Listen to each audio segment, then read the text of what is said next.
Hello, ladies and gentlemen, and welcome to What's the Buzz? This is Apis Productions' podcast that tries to keep you at the forefront of all the latest buzzworthy topics and trends in our industry. Today's episode is really a recap of Apis's first ever webinar called The Data Revolution, The More You Know, The More You'll Grow. It was hosted by our fearless leader and CEO of Apis Productions, Peri Lane, and she interviews me, our search engine optimization and marketing consultant here at Apis Productions. So I hope you enjoy the recap, and we will see you on the next podcast. Take care. Really, the best way to understand how your clients are interacting with your website. And it allows you to optimize your website, expand your client base, improve your brand experience and your users' experience with your brand, and enhance, and this is a big one, all of your marketing efforts while evolving the strategy for your brand. So I know it might seem like a chore to review all these statistics, but I'm a huge proponent of curiosity. And I believe that all of our clients should be truly curious about their data. And some data nerd once said, the power of knowing your data will always be greater than the convenience of ignoring it. So keep that in mind. That's a great quote, Danny. So I know Google gives you all this information, and I've looked at, Google Analytics logging in. It can be super overwhelming. What are the most important things that people should be looking for? You're right. It can be completely overwhelming. And we get that from our clients sometimes when I'm helping them understand their analytics.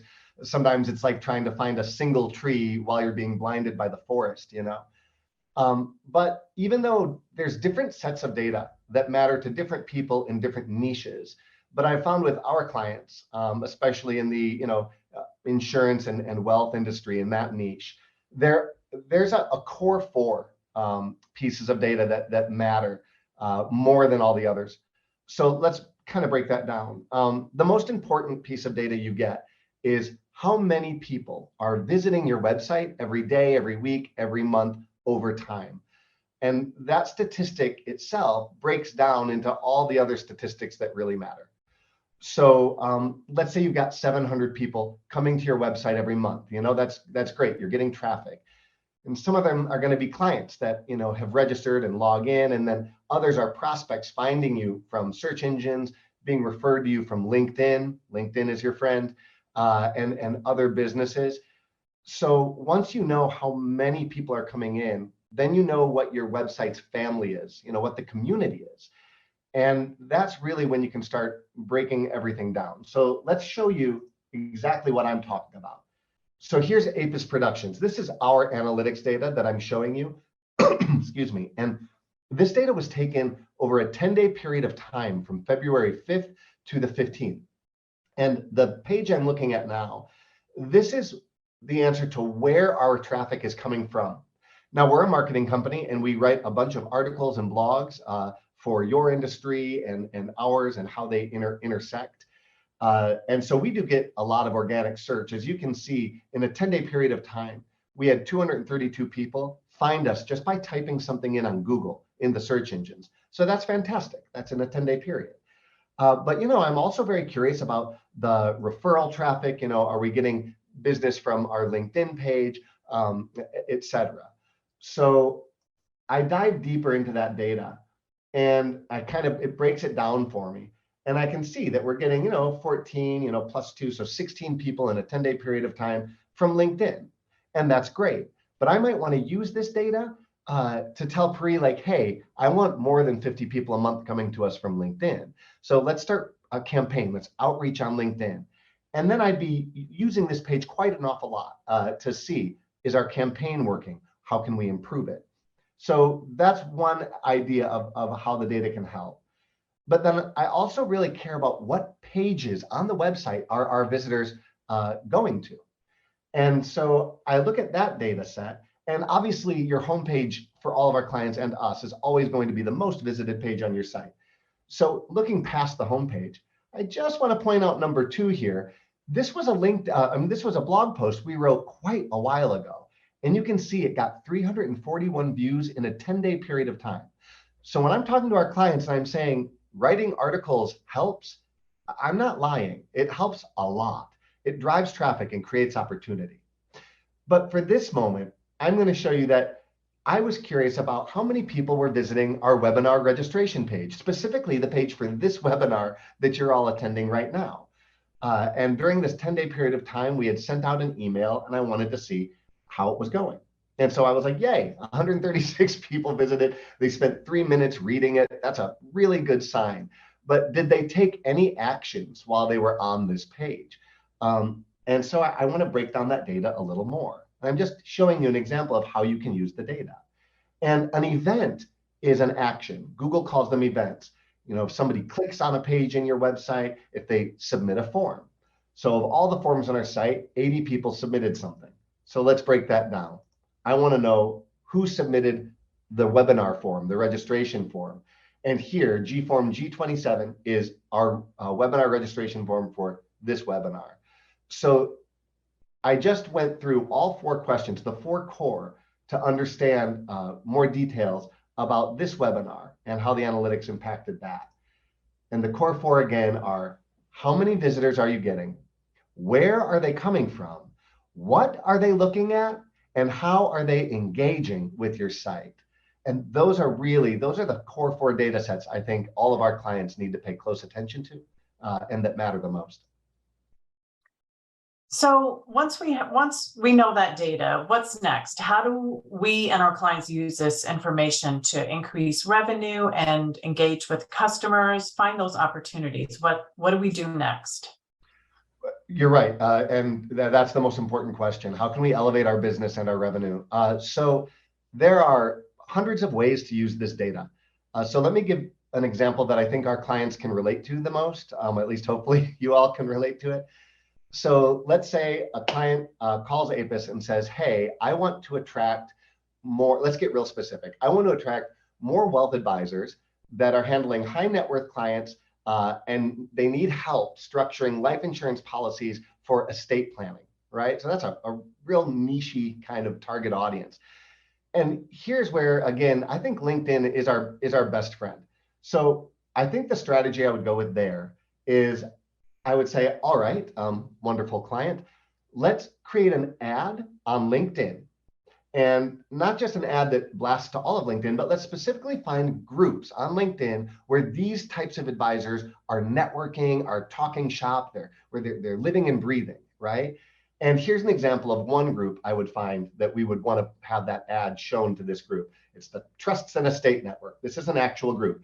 It's got 33,000 members and of those member set, your target audience of those advisors are in there. So we'd find maybe 4 or 5 of these groups would get about 150,000 audience. And we'd start running that ad. Now, LinkedIn gives you analytics specifically on LinkedIn for how your ads are performing. And it's very important. But when they click the ad, where are they going to go? You don't want them to just go to the homepage of your website. That's a common mistake. No, instead, you'd want APIS to help you make a landing page specifically for people who click your LinkedIn ad, for those advisors. And it would just continue to drive the information you put on the ad. It would be a landing page talking about how your firm is the best one to handle estate planning, life insurance policies, that go well with that. And it would have a call to action on it. So now we're going to have more than one set of analytics to consider. We're going to have our LinkedIn analytics. We're going to have the Google analytics to talk about the landing page.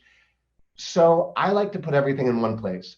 So what I would do for that client is I would create a data studio report, which allows APIS to bring in your LinkedIn ad campaigns, your email campaigns from MailChimp or Constant Contact, and your Google Analytics and Search Console all into one beautiful interactive report that can get emailed to you on an automated basis. So you can see it every 3 days, every 2 days, every week, what have you. So I really think the power of having all your data in one place is important. And this allows us to optimize the outcomes. This is where analytics shines. It's not all by itself. It's when you combine it with another effort, like a marketing effort. And I've created an equation. Conversion equals analysis plus agility. Conversion in this case is getting these advisors to this landing page and having them fill out that form or calling you. And we do that by interpreting the analytics, that's the analysis. And then when we see how they're reacting to the landing page, which ads they're clicking on LinkedIn, that's where the agility comes in, because we know the data. So on the spot, we can A/B test the layout of that landing page to optimize it for them filling out that form and giving us their critical information. We can cut bait with the ads that aren't working and double down on the ads that are. And it really allows us to optimize the outcome of our marketing efforts and our ad spend. And that's where the rubber hits the road. That's where these analytics truly shine. Yeah, I know analytics also plays a big role in the SEO audits that you do for clients, Danny. Those extensive reports. Can you talk a little bit about the audit and how analytics plays into that process for you? Yes, I love SEO audits. Well, they're the only kind of audit I like. And I made a little slide here because don't be afraid of SEO audits. They are much better than the IRS kind of audits. And one lucky winner here today who showed up is going to get a free SEO audit, which is quite a value because it's a very extensive deep dive into your website from a search engine perspective, but also from a competitive perspective.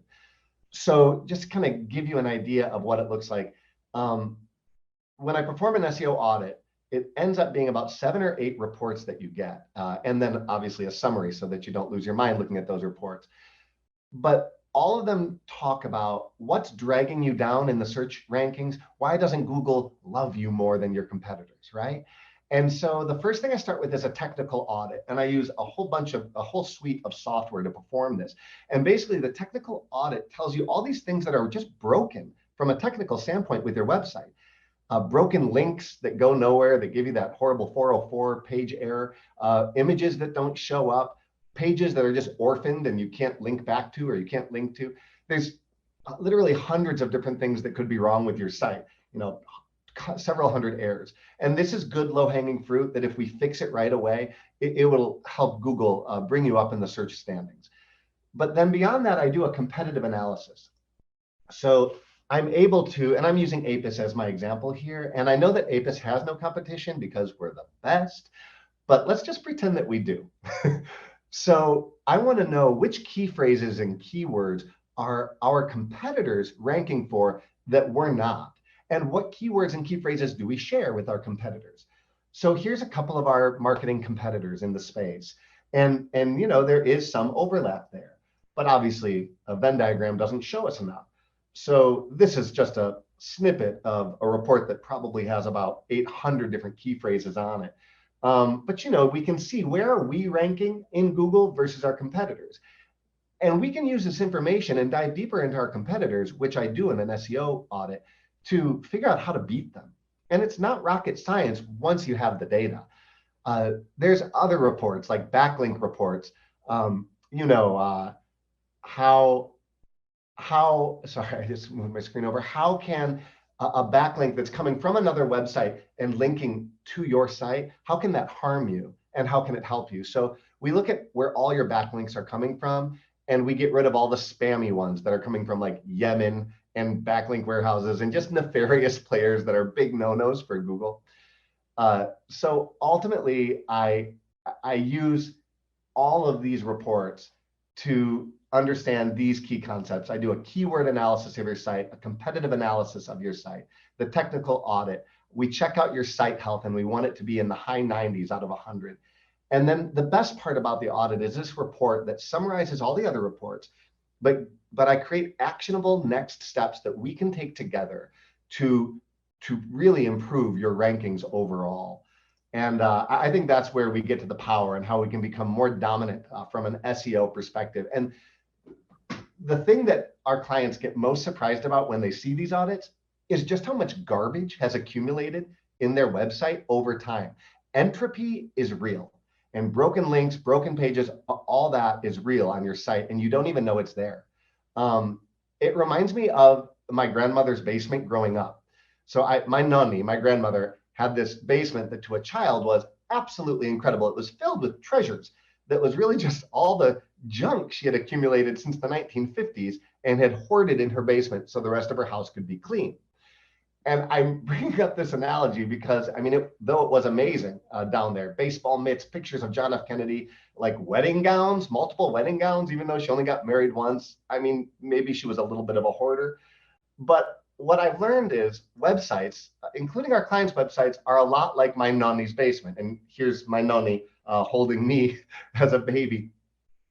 Your website is collecting a bunch of garbage, and there's no way to know where that garbage is until you do an SEO audit. Broken links, orphan pages, outdated files. An SEO audit helps you finally clean that basement, finally get rid of everything so that you can once again look good in the eyes of Google and have a nice, tidy site. I love the analogy there of your nonny's basement, which would also be a great band name, Nonny's Basement. So up until this point, we've been really focused on Google products. I know there's other tools out there. Can you speak to that? Yeah, there are other tools out there.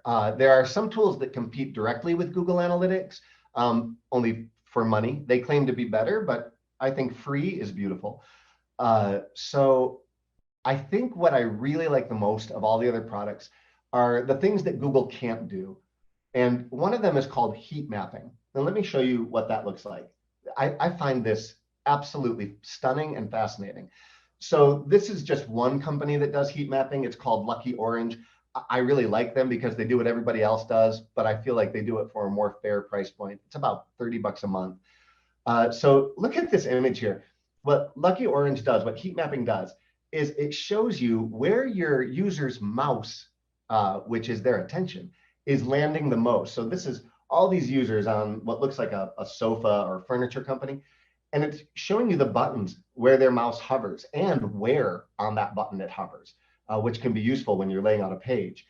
And it's really amazing because, imagine if you don't know, you're trying to sell someone something, or you're trying to provide a service for your agents and advisors, right? And you want them to know about it. You want them to use it because you're paying for these tools and you want them to use them. But sometimes they don't even know about the tools, or they don't know where to find the tools on your site. And you don't get why they don't see it. If you did a heat map, you'd quickly understand where their attention was going and what they were missing. And you would lay out your page differently. Again, it goes back to using analytics to be very agile. Remember, conversion, which is the goal, equals analysis plus agility. And I think heat mapping allows you to be really agile too. It's a good set of analytics. And what's more amazing is you can also have it film some of your users' journey. So you'll see a movie of where one user, where they went all over your site and what they clicked. And that can be extremely powerful to see that journey. So yeah, I think for something this cheap, especially if you've got like a campaign or some information you're trying to get out there, for a few months, $30 a month to find out if it's working or not, a company like Lucky Orange would be a beautiful thing to add to your analytics arsenal for sure. Yeah, I think it's really an underused tool that I would love to see more of our clients using. So let's take a moment and wrap up with the Google Analytic changes that are happening and the GA4. Can you talk to us about that? Yeah, this is a big deal, and we sent everybody an email about it a while back. So Google Analytics changes every so often, every many years, and it's been on something called Universal Analytics, which almost all of you had. And now they're changing from Universal Analytics, UA, to something called GA4. And it's a big shift. And the reason it's a big shift is because Google's not going to support the Universal Analytics data as of July 1st of this year. So this summer, I mean, it's like the movie Jaws coming out. Like there's a giant shark that's going to come and devour the data that you thought was safe and good. But there's a way out. You must upgrade to the new GA4, and you can do that now, and we will do that for you. We can do that on your behalf if you ask us to.